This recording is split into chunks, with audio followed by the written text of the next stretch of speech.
नमस्कार दोस्तों, आज की इस वीडियो में हम बात करेंगे यस बैंक के स्टॉक के बारे में। एक ऐसा स्टॉक जिसे सस्ता जानकर लाखों इन्वेस्टर इसे होल्ड करके बैठे हैं और जब भी ये स्टॉक और गिरता है तो लोग और ज्यादा इसे खरीदने लग जाते हैं। उनको लगता है जब ये स्टॉक ऊपर जाएगा तो उनके मल्टी बैगर रिटर्न बनेंगे। लेकिन दोस्तों, क्या सच में ऐसा हो सकता है या ये कोई बड़ी गलती हो सकती है? चलो फाइंड आउट करते हैं। दोस्तों, अगर हम यस बैंक के Q1 के रिजल्ट्स के बारे में बात करें तो आप यहाँ पे देख सकते हो कि इनके लोन बुक में सिर्फ 5% की ईयर ऑन ईयर बेसिस पे ग्रोथ है। इनका जो डिपॉजिट्स है उसमें 4% की ग्रोथ है और इनका जो CD रेशो यानी क्रेडिट टू डिपॉजिट रेशो है उसमें देखेंगे तो ये नंबर हमें ऊपर जाता हुआ दिख रहा है, जो कि एक अच्छी बात नहीं है। जो हेल्दी क्रेडिट CD रेशो होता है वो 75% टू 90% के बीच में होता है। ये जितना 90% के नीचे रहे उतना ही अच्छा होता है। ये लोन कहाँ पे दे रहे हैं उसे आप देख सकते हो कि रिटेल कस्टमर को 49%, बिजनेसेस में जो लोन दे रहे हैं छोटे बिजनेसेस हो गए तो वहाँ पे 25% और बड़े कॉर्पोरेट और गवर्नमेंट कंपनीज को जो लोन दे रहे हैं वो 26% है।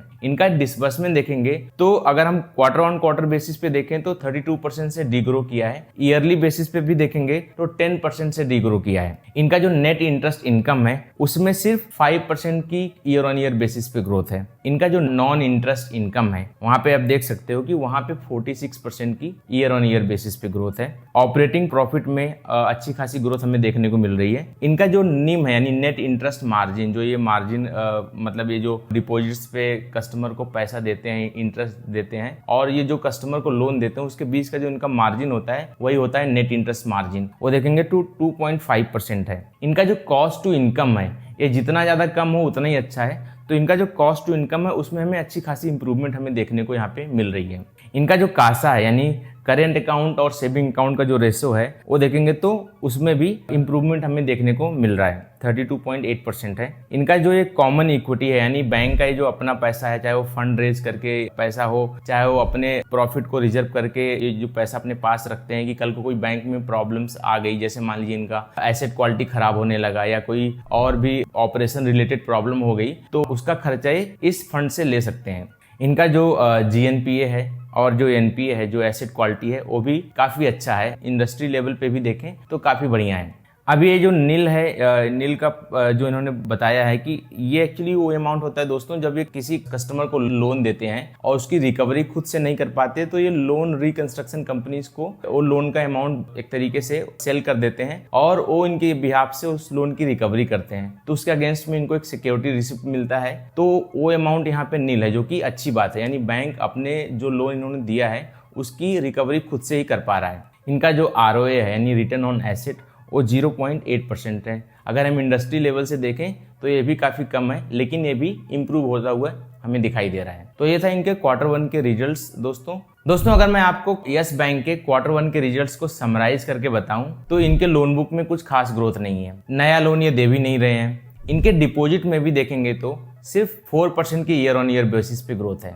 क्योंकि एक बार बैंक का नाम खराब हो जाने के बाद में जो बड़े अमाउंट वाले कस्टमर होते हैं वो इनके पास पैसा डिपॉजिट करने से डरते हैं। इनका जो नेट इंटरेस्ट मार्जिन है वो भी इंडस्ट्री लेवल से काफी ज्यादा कम है, क्योंकि इन्होंने 25% से भी ज्यादा लोन बड़े कॉर्पोरेट को या फिर गवर्नमेंट कंपनीज को दिए हुए हैं, जहां से इनको इंटरेस्ट रेट बहुत ज्यादा कम मिलता है। इनके प्रॉफिट में तो ग्रोथ आया है लेकिन वो भी नॉन इंटरेस्ट इनकम से, जैसे कि ट्रेजरी इनकम से, थर्ड पार्टी प्रोडक्ट सेल करके, जैसे कि इंश्योरेंस या इन्वेस्टमेंट प्लान सेल करके, या फिर लोन और credit card processing fees charge करके। तो इससे हमें यही पता चलता है दोस्तों कि बैंक तो रिकवर कर रहा है लेकिन ग्रोथ वाली सिचुएशन से अभी भी काफी दूर है। तो अब सबसे बड़ा सवाल यही है कि यस बैंक का स्टॉक अपने ऑल टाइम हाई पे जाएगा। दोस्तों जब ये स्टॉक 350 रुपए के ऊपर ट्रेड करता था तो उस समय बैंक की ग्रोथ स्टोरी बहुत अच्छी थी, लोगों का बैंक के ऊपर भरोसा भी काफी अच्छा था। इसीलिए बैंक के स्टॉक को अपने ऑल टाइम हाई पे जाने में काफी साल भी लग सकते हैं और क्या पता